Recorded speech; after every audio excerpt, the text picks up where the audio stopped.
ಜಾಸ್ತಿ ಏನು ಮಾರ್ಜಿನ್ ಅವಶ್ಯಕತೆ ಇಲ್ಲ ಬಾಯ್ಸ್ಗೆ. ಒಂದು ಅರ್ಧ ಇಂಚ್ ಅಥವಾ 1 ಇಂಚ್ ಎಕ್ಸ್ಟ್ರಾ ಬಿಟ್ಕೊಂಡ್ರೆ ಸಾಕು. ಕೆಳಗಡೆ ಪೂರ್ತಿ ನಾನು ಎಷ್ಟಿದೆ ಅಷ್ಟನ್ನು ಯೂಸ್ ಮಾಡ್ಕೊತಾ ಇದ್ದೀನಿ. ಇವಾಗ ಬಂದುಬಿಟ್ಟು ಈ ಶೋಲ್ಡರ್ ಏನಿರುತ್ತಲ್ಲ, ನೆಕ್ ರೌಂಡು ವಿಡ್ತ್ ಏನಿದೆಯಲ್ಲ 2 ಇಂಚು, ಲೆಂತ್ ಕೂಡ ನಾನು 2 ಇಂಚ್ ತೊಗೊಂಡಿದ್ದೀನಿ ಫ್ರಂಟು. ಬ್ಯಾಕು ನಾನು 2 ಇಂಚ್ ವಿಡ್ತು, ಲೆಂತ್ ಬಂದುಬಿಟ್ಟು 1 ಇಂಚ್. ಏನು ಎಕ್ಸ್ಟ್ರಾ ತೊಗೊಂಡಿರ್ತೀವಲ್ಲ ಅಷ್ಟೇ ತೊಗೋಬೇಕು ಬ್ಯಾಕು. ಇಲ್ಲಿ ಜಸ್ಟ್ ಒಂದು ಹಾಫ್ ಇಂಚಿಗೆ ನಾನು ರೌಂಡ್ ಶೇಪ್ ಹಾಕ್ಕೊಂಡಿದ್ದೀನಿ. ಇಲ್ಲ ಅಥವಾ ಬೋಟ್ ನೆಕ್ಕಿಗೆ ನೀವು ಯಾವ ಥರ ಶೇಪ್ ಹಾಕ್ತಿರಲ್ಲ ಆ ಥರ ಕೂಡ ಹಾಕ್ಬೋದು. ನಾನು ಇಲ್ಲಿ ಜಸ್ಟ್ ಒಂದು ರೌಂಡ್ ಶೇಪ್ ಹಾಕೋತಾ ಇದ್ದೀನಿ. ಬ್ಯಾಕ್ ಕೂಡ ನೀವು ಅದೇ ಥರ ನೀವು ರೌಂಡ್ ಶೇಪ್ ಹಾಕೋಬೇಕು. ಇಲ್ಲಿ ಆರ್ಮೋಲಿಗೆ ಬ್ಯಾಕ್ 1 ಇಂಚು, ಫ್ರಂಟಿಗೆ ಅರ್ಧ ಇಂಚಿಗೆ ನಾನು ಮಾರ್ಕ್ ಮಾಡ್ಕೋತಾ ಇದ್ದೀನಿ. ಇದೆಷ್ಟೆಲ್ಲ ನೀಟಾಗಿ ನೀವು ಮಾರ್ಕ್ ಮಾಡ್ಕೋಬೇಕಾಗುತ್ತೆ.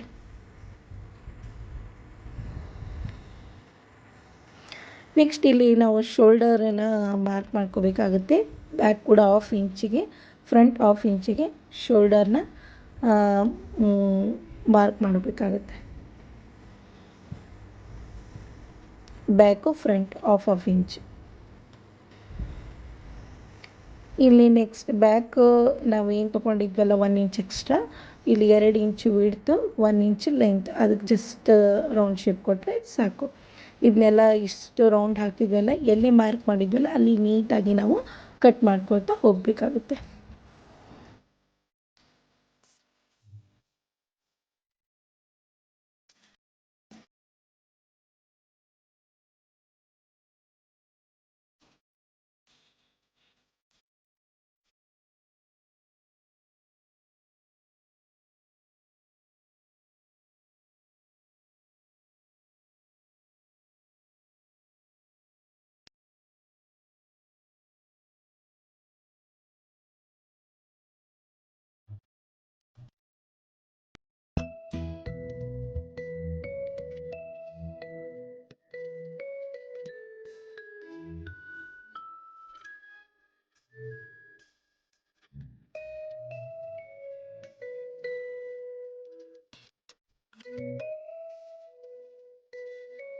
ಈ ಮೇಲೆ ಎಲ್ಲ ಶೋಲ್ಡರ್ ಎಲ್ಲ ಕಟ್ ಮಾಡಿದ ಮೇಲೆ ಇವಾಗ ಫ್ರಂಟ್ ಪೀಸ್ ಏನಿದೆಯಲ್ಲ ಅದನ್ನು ತೊಗೊಂಡು ಅದ್ರದ್ದು ಆರ್ಮೋಲ್ನ ಕಟ್ ಮಾಡ್ಕೋಬೇಕಾಗುತ್ತೆ. ಫ್ರಂಟ್ ಆರ್ಮೋಲ್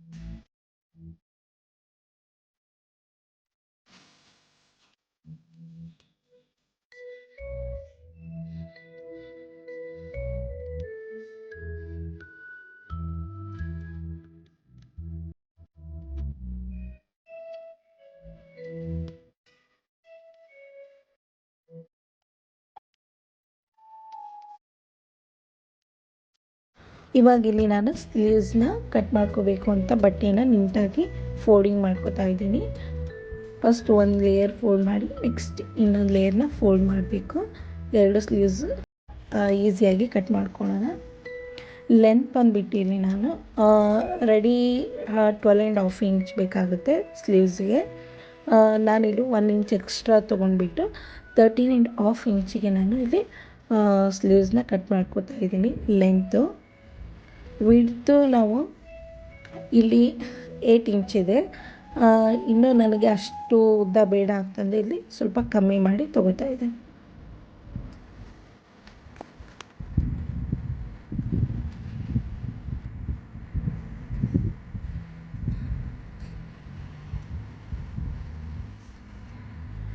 ಇಲ್ಲಿ ವಿಡ್ತ್ ಬಂದುಬಿಟ್ಟು 7.3 ಇದೆ. ಸ್ವಲ್ಪ ಜಾಸ್ತಿನೇ ಇದೆ. ಬಿಗಿನರ್ಸ್ ಆದರೆ ಒಂದು ಅರ್ಧ ಇಂಚು ಜಾಸ್ತಿನೇ ಬಿಟ್ಕೊಳ್ಳಿ, ಯಾಕಂದರೆ ಸ್ಟಿಚಿಂಗ್ ಮಾಡುವಾಗ ಪ್ರಾಬ್ಲಮ್ ಆಗಬಾರ್ದಲ್ಲ ಅದಕ್ಕೆ. ಆಮೇಲೆ ಆರ್ಮಲ್ ಡೌನಿಗೆ ಬಂದುಬಿಟ್ಟು ನಾನಿಲ್ಲಿ 2.5 ಇಂಚ್ ತೊಗೊಂಡಿದ್ದೀನಿ. ಇಲ್ಲಿ 2 ಇಂಚಿಗೆ ಒಂದು ಮಾರ್ಕ್ ಹಾಕ್ಕೋಬೇಕು. ಈ ಥರ ಮಾರ್ಕ್ ಹಾಕ್ಕೊಂಡು ಅಲ್ಲಿಂದ ಈ ಏನು ಕಾರ್ನರ್ಗಿದೆಯಲ್ಲ ಅಲ್ಲಿಂದ ಒಂದು ನಾವು ಈ ಸ್ಲೀವ್ಸ್ನ ಶೇಪ್ ಹಾಕ್ಕೋಬೇಕಾಗುತ್ತೆ.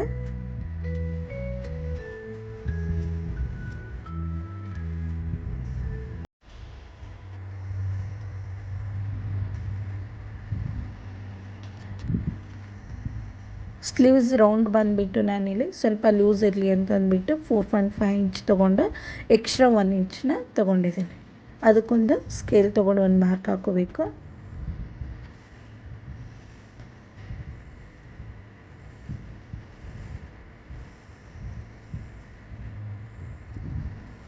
ಇದು ನಮಗೆ ಕರೆಕ್ಟ್ ಆಗಿದೆಯೋ ಇಲ್ಲ ಅಂದ್ಕೊಂಡು ತೊಗೊಂಡ್ಬಿಟ್ಟು ಬ್ಯಾಕ್ ಏನು ಪಟ್ಟಿ ಇರುತ್ತಲ್ಲ ಕುರ್ತಿದು ಅದನ್ನು ತೊಗೊಂಡ್ಬಿಟ್ಟು ನಾವು ಆರ್ಮೋಲ್ನ ಇದಕ್ಕೆ ಅಳತೆ ಮಾಡಿ ನೋಡಿ ಎಕ್ಸ್ಟ್ರಾ ಇನ್ನೂ 1/2 ಇಂಚ್ ಇದೆ.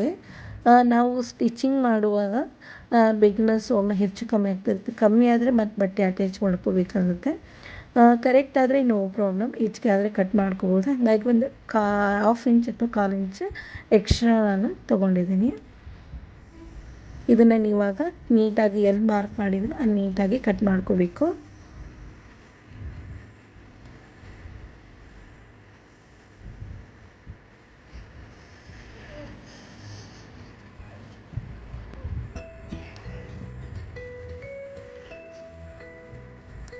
ಇವಾಗ ಇಲ್ಲಿ ಫ್ರಂಟ್ ಶೇಪ್ನ ನಾನು ಮಾರ್ಕ್ ಮಾಡ್ಕೋತಾ ಇದ್ದೀನಿ.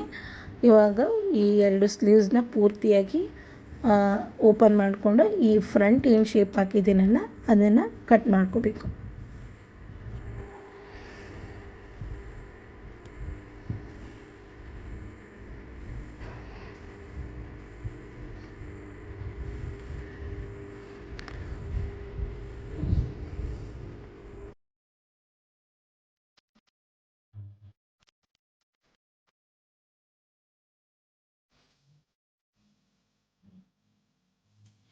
So kurti back front and sleeves ಕೂಡ ಕಟ್ ಮಾಡಾಯಿತು. ಇಲ್ಲಿ ಕೂಡ ಒಂದು ಪೀಸ್ನ ಕಟ್ ಮಾಡ್ಕೊಂಡು ಇಟ್ಕೊತಾ ಇದ್ದೀನಿ.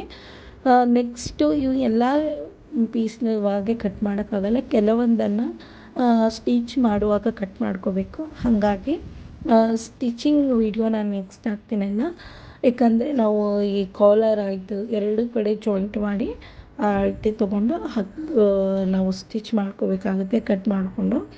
ಸೊ ಆ ಒಂದು ಏನು ಸ್ಟಿಚಿಂಗ್ ಮಾಡ್ಕೋತೀವಲ್ಲ ಆವಾಗ ಆ ಒಂದು ವೀಡಿಯೋದಲ್ಲಿ ಈ ಕಾಲರ್ ನೆಕ್ನ ಯಾವ ರೀತಿ ಕಟ್ ಮಾಡೋದು, ಅಟ್ಯಾಚ್ ಮಾಡೋದು, ಪೇಪರ್ ಪೇಸ್ಟಿಂಗ್ ಯಾವ ರೀತಿ ಮಾಡೋದು ಅಂತಂದು ಆ ಒಂದು ವೀಡಿಯೋದಲ್ಲಿ ನಾನು ನಿಮಗೆ ಶೇರ್ ಮಾಡ್ತೀನಿ. ಸೊ ಎಲ್ಲವನ್ನು ನೀಟಾಗಿ ನಾನು ಕಟ್ ಮಾಡ್ಕೊಂಡಿದ್ದಾಯಿತು. ಸೊ ನೋಡಿದ್ರಲ್ವ ಯಾವ ರೀತಿ ಕಟ್ಟಿಂಗ್ ವೀಡಿಯೋ ಇತ್ತು ಅಂತಂದು. ಇನ್ ಕೇಸ್ ಈ ವಿಡಿಯೋ ಏನಾದರೂ ಇಷ್ಟ ಆದರೆ ಪ್ಲೀಸ್ ನನ್ನ ಚಾನಲ್ಗೆ ಸಬ್ಸ್ಕ್ರೈಬ್ ಮಾಡ್ಕೊಳ್ಳಿ, ಹಾಗೆ ಬೆಲ್ ಐಕಾನ್ನ ಕ್ಲಿಕ್ ಮಾಡ್ಕೊಳ್ಳಿ. ಯಾವುದೇ ಒಂದು ವಿಡಿಯೋ ನಾನು ಅಪ್ಲೋಡ್ ಮಾಡಿದ ತಕ್ಷಣ ನೀವೇ ಕೂಡ ಫಸ್ಟ್ ನೋಡ್ಬೋದು. ಸೊ ಈ ಒಂದು ವಿಡಿಯೋ ಇನ್ ಕೇಸ್ ನಿಮ್ಗೆ ಏನಾದರೂ ಇಷ್ಟ ಆದರೆ ಪ್ಲೀಸ್ ಲೈಕ್ ಮಾಡಿ ಹಾಗೆ ಸಬ್ಸ್ಕ್ರೈಬ್ ಮಾಡ್ಕೊಳ್ಳಿ ಅಂತ ಹೇಳ್ತಾ ಇವತ್ತಿನ ವಿಡಿಯೋನ ಎಂಡ್ ಮಾಡ್ತಾ ಇದ್ದೀನಿ. ಎಲ್ರಿಗೂ thank you so much. Please support ಮಾಡಿ.